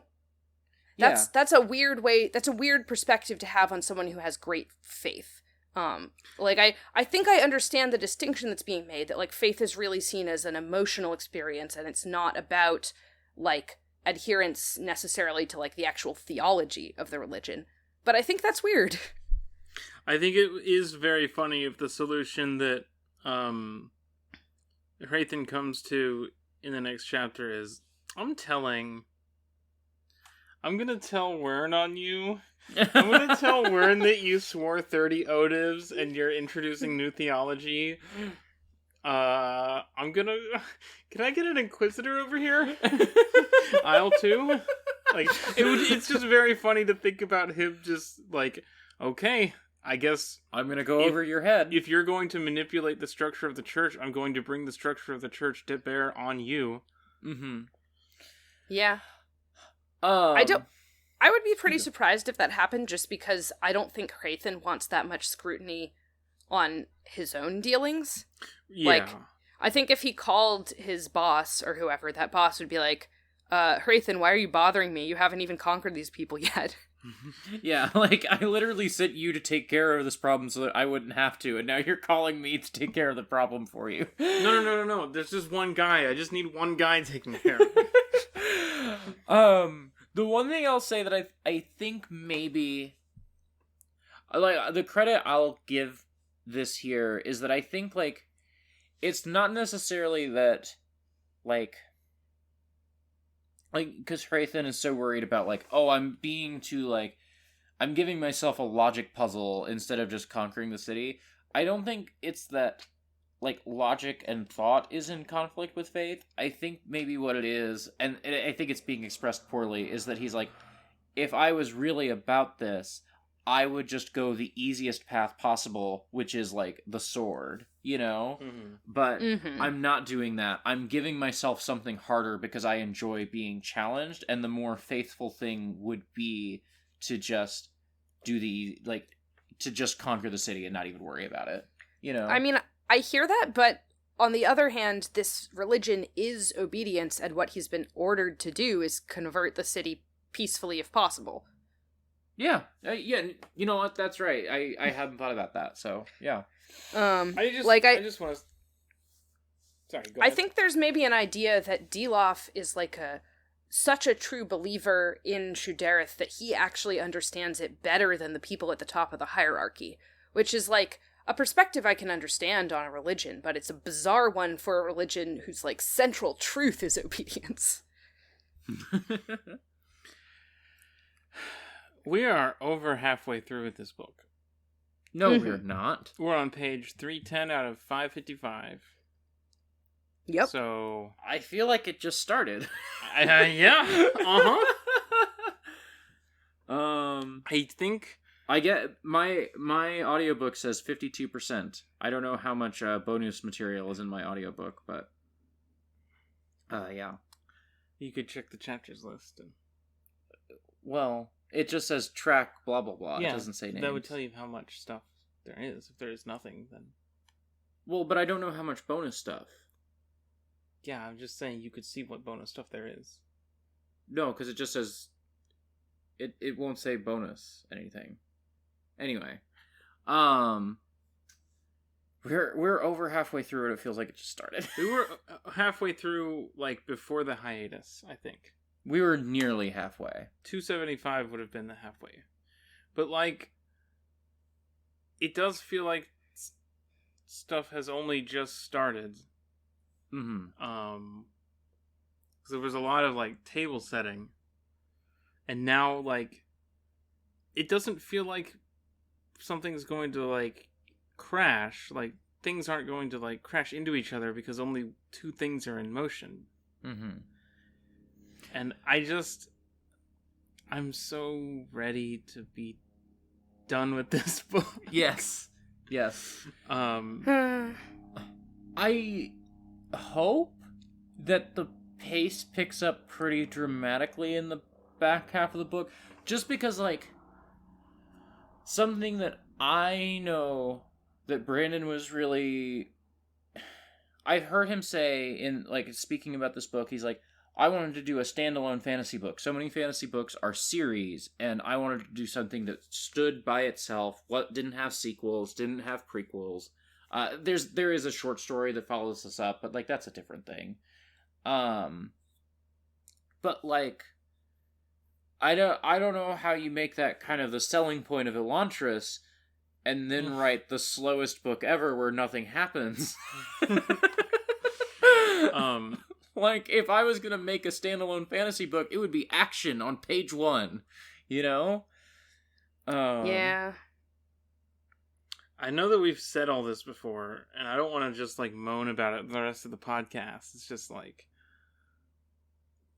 it's hard to, like, we're more than halfway through the book, and specifically what's happening is we are asking questions about what is this book about? Yes. Yeah. And, like, we should know by now what the book is about and what is moving pieces, both literally and like thematically, are here, and we should have a question that the book is asking broadly. I think that question is, I maybe we could quibble about the wording about this, but like, will truth prevail? Or that's like, just a thing a character said. That's not a theme. I feel like truth as some capital T ideal in Brandon's head. I think that is like the big theme, the big like thematic of this book, and like, you know, Hrathen's like kind of deceitful sort of plan to capture the city without violence versus like exposing the lies will bring people to see something. I'm really trying to do a lot of work that I don't think Brandon's done. This is a book where lots of characters tell lots of lies, but none of those lies complicate each other's lies. Mm-hmm. I also like I have to say, in my experience of Brandon's work, which is not as extensive as either of yours, I haven't found him to generally be making philosophical statements. Mm-hmm. Which isn't to say that there's no themes in his work, or that we can't find a statement that he's making, but I don't think, I don't feel like the book is trying to say something. I feel like it ends up saying stuff, but most of the stuff it ends up saying is about, like, how to, control a people who are absolutely desperate for food, right? Mm-hmm. I don't know. I think Brandon is like a really interesting author for me to be fixated on, somebody who is usually so like themes oriented. Because I do think that like his books are often kind of light on themes. Like I don't think that's true. I don't think that's true. Well, okay, themes is a really broad thing to talk about. Maybe Yes, we can be a little more specific. Yeah. I'm trying to get there. I kind of like when books have like specific morals that they're trying to get across, you know, or to think about or to discuss.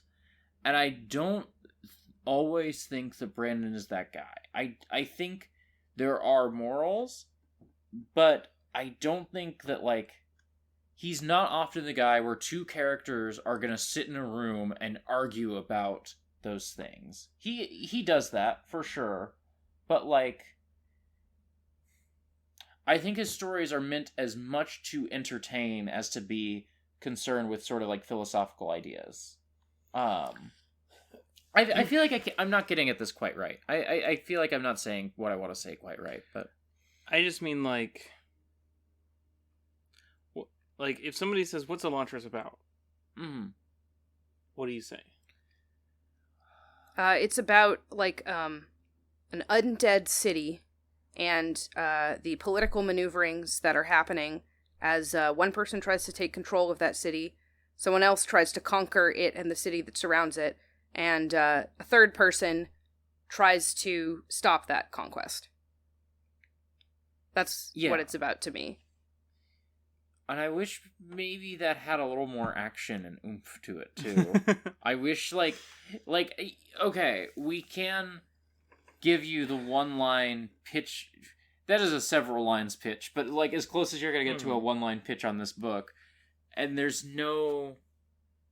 just no action. There's no movement in that. Or there's very little. Yeah.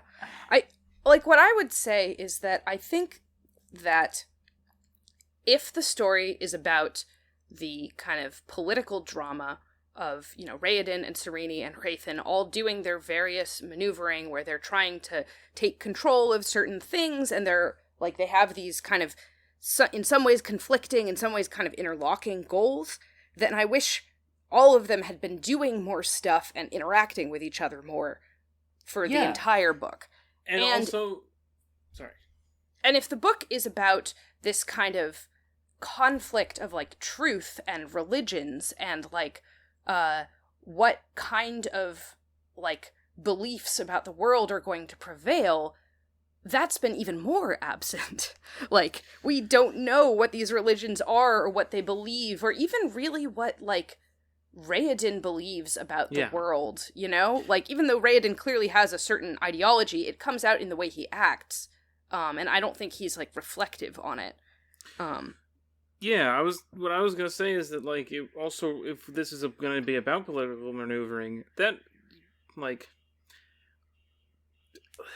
Game of Thrones, for example, has lots of characters lying to each other, maneuvering each other, making moves on each other, and also, like, 400 words every book or more about, like, cultural customs and beliefs and superstitions and, like, histories and contexts in which these moves are being made. Where, like, oh, he's gonna appoint Ned Stark to the position of Hand or whatever, or Warden, or whatever that thing is. That's a position that historically means something. It means something when you are given that position, and it's kind of cursed in some people's perspectives. And, like, that's, like, a whole thing that you know. And, like, there's no weight to most of the things being done here because we know we kinda have an idea of, like, how the money thing works, where if you're the richest boy, you get to put the crown on. But there's, like, it's a 10-year-old system, and nobody remembers what life was like before that. And it's like the world came into being 10 years ago. And it just feels like it feels like the book is lacking the door. Like, the book is crumbling in our hands as we read it. Oh my god. There's no, like, meat to it. There's no soul to the world. There's just facts, sometimes, about certain parts of the world. Well, and like, it's just hard for me to hold on to and, like, care about, because I'm just not invested in this, like, story being told. Well, and, like, you bring up Game of Thrones, and, like, I've read one Game of Thrones book, like, 10 years ago, so I can't really talk about the mechanics of how that... Was it the Game of Thrones? It was the Game of Thrones.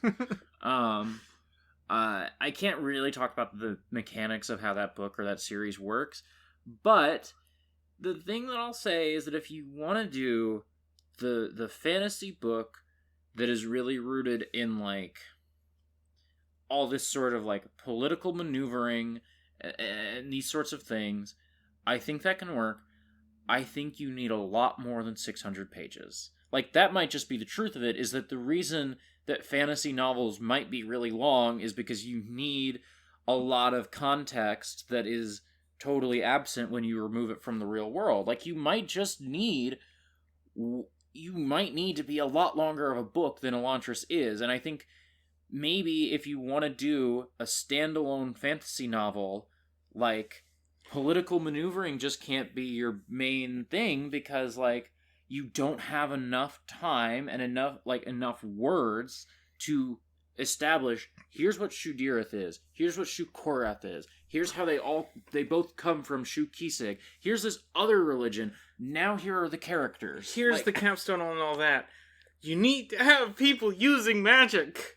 Yes! Like, especially if you have Elantris as, like, a 1,200-page epic about all this maneuvering, you also need to write in another character who does things. You need to, like, and beyond, like, political stuff, like, Brandon likes magic and coming up with ideas of how magic works and what you can do with magic. In this whole book, we're more than halfway through, we don't know how it works, what it can do, or anything about it.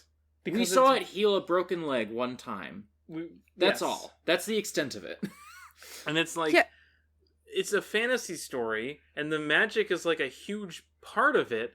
And I understand if you want to write a story that is, it's a mystery book about why magic is broken. That's a whole other thing you could do that I don't think is what Brandon is doing. And, like, especially if you wanted to, like, keep interest and, like, be, like, to sell your world as more fantastical, even beyond the cultural context and like world building stuff, like have a guy do some cool stuff with his magic finger, like draw symbols and make things happen. In any other Sanderson book,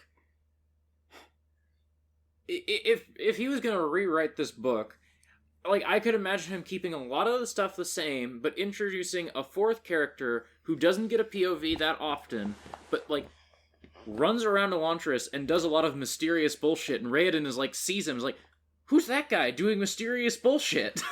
You know? And, like, he said, like, one time Hrathen catches him, and he's like, oh, well, I was using the blah blah blah of the, you know, like, big Cosmere vocabulary words, and I'm not going to explain that to you, and now I'm going to fuck off. I don't know if that is what I want. But the magic is really mysterious in this book, but just because we haven't seen it, and if there was a guy doing magic, there's just no adventure in this book. There's no adventure. Hrathen is conquering a city through words, and it's not adventurous. Mm-hmm. He just like started Skyrim with 100 speech. I honestly do think that it's possible to do a, like, a political drama about maneuvering in a made-up world that is both shorter and more effective than this. And I also think it's possible to do a magical adventure that is shorter and more effective than this. Like, I don't think we're going to be able to come up with the reason why this book is bad, because it's just bad, and it didn't have to be.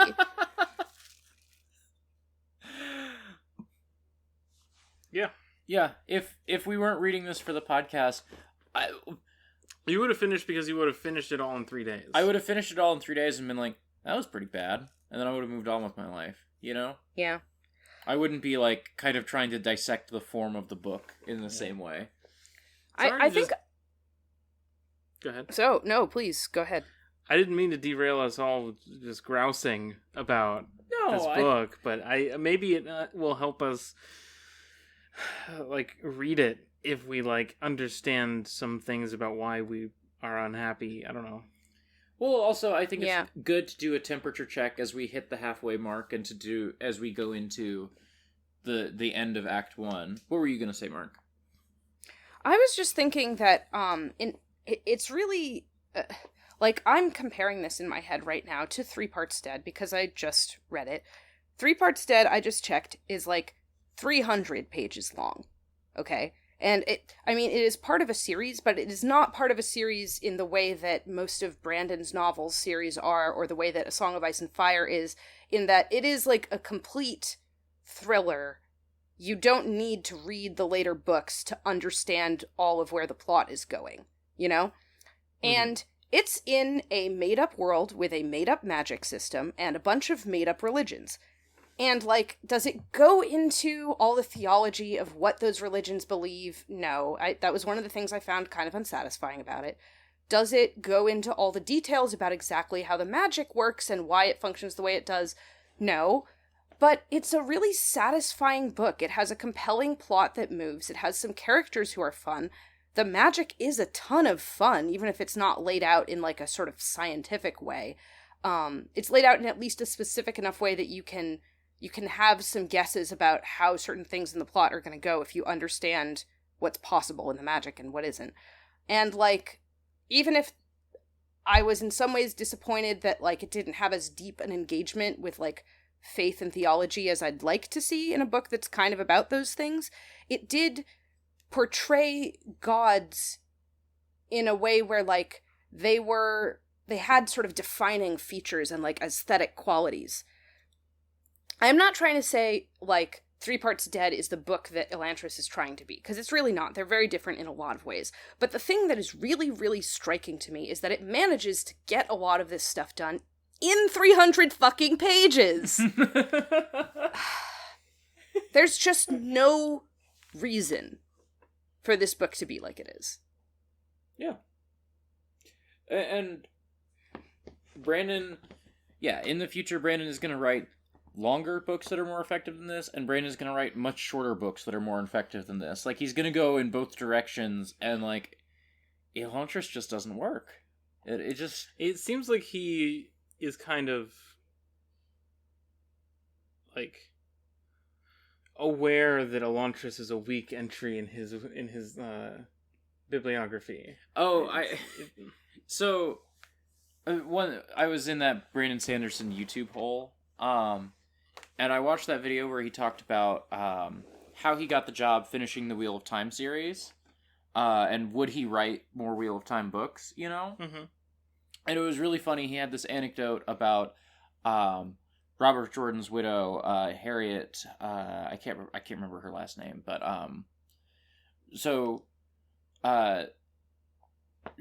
the publisher sent her, and she worked at the same publisher and that Brandon was working for. So the publisher sends her a copy of Mistborn, and Brandon takes a brief aside to say, you know, like, Elantris was out at that point, but, like, my editor really felt like the sophomore novel is where everything came together in, like, a more cohesive way. It was very funny to see Brandon just pay really quick lip service to, oh, thank God he didn't send her Elantris. I would have never got the Wheel of Time job if he sent her Elantris.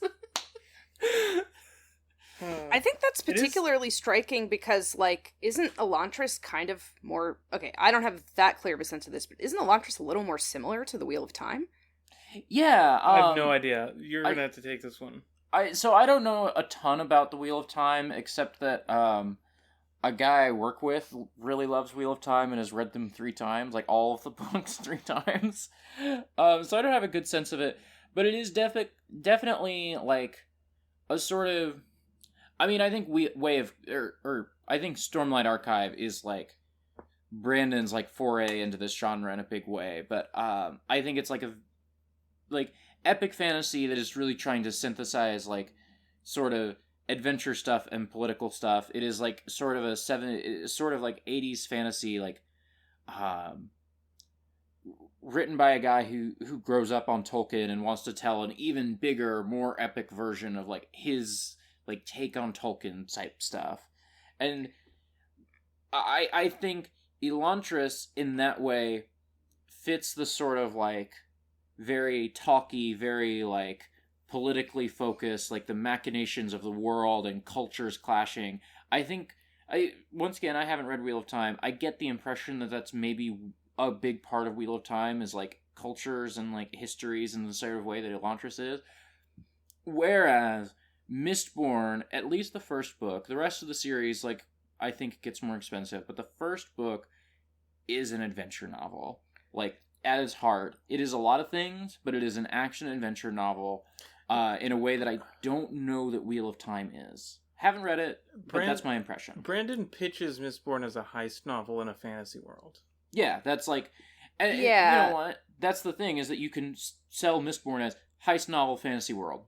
Whereas I don't have that for Elantris, you know? Yeah, the other, like, major thing that came to my mind was just that, like, in being sort of Tolkien-inspired, my sense is that the Wheel of Time feels like it's set in some kind of idea of medieval Europe, which Elantris also definitely is. And yes. Mistborn, on the other hand, my sense is that it's kind of steampunk. It is like a pre-industrial Europe, but not like just barely like maybe like 1700s or something. I don't know. It is steampunky, but the second Mistborn series is way more steampunky. The major point that I was just trying to make is that it seems to me like the kind of vibes of the setting are a little more absolutely. similar. Yeah, absolutely. Yeah. Does that do it for this episode, maybe? Yeah, I think so. I'm tired. I'm so also tired.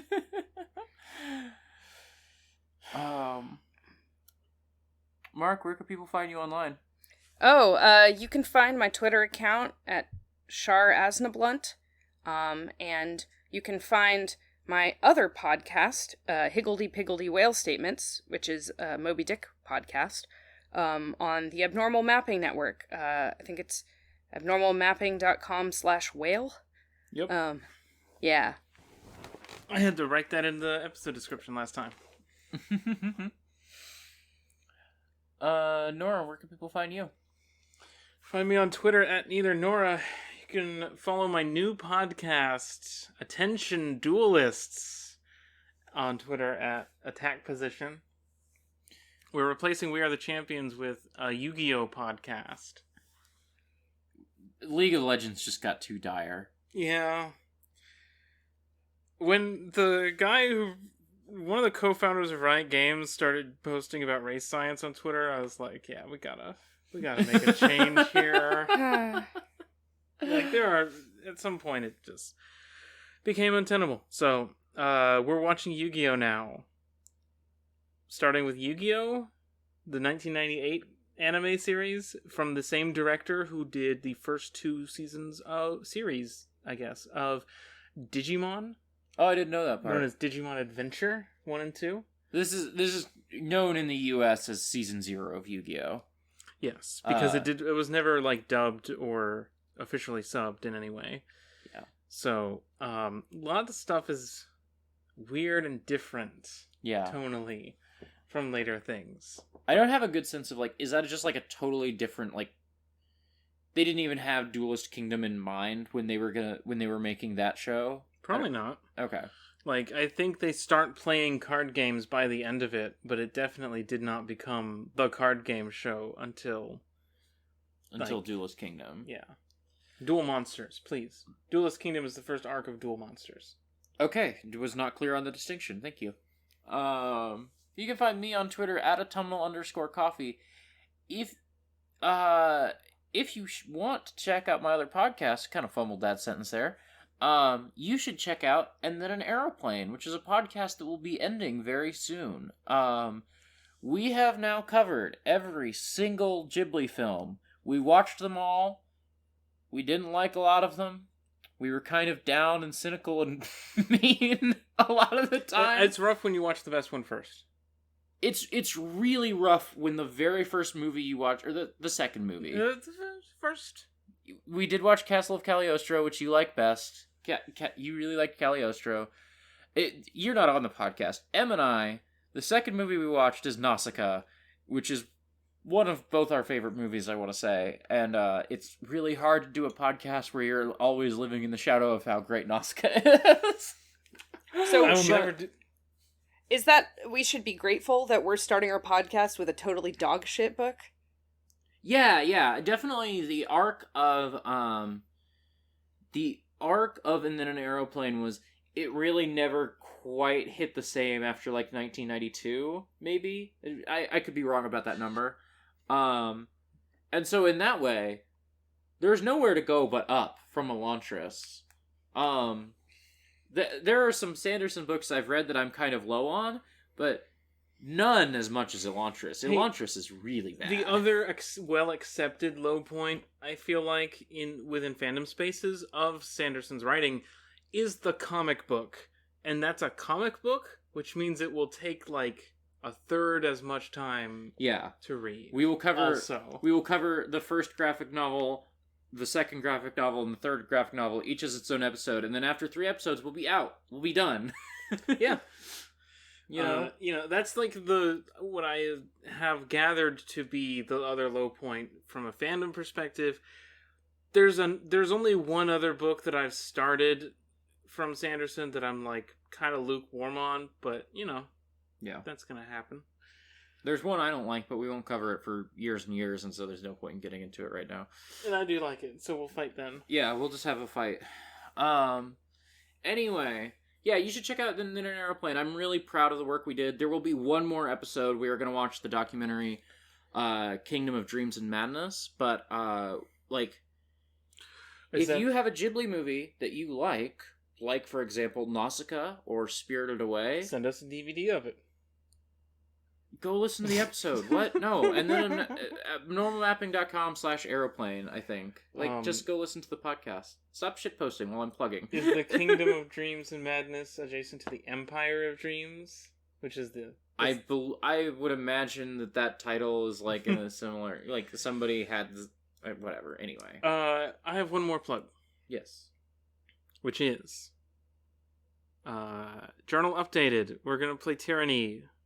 We are playing Tyranny this month. You're stealing my co-host.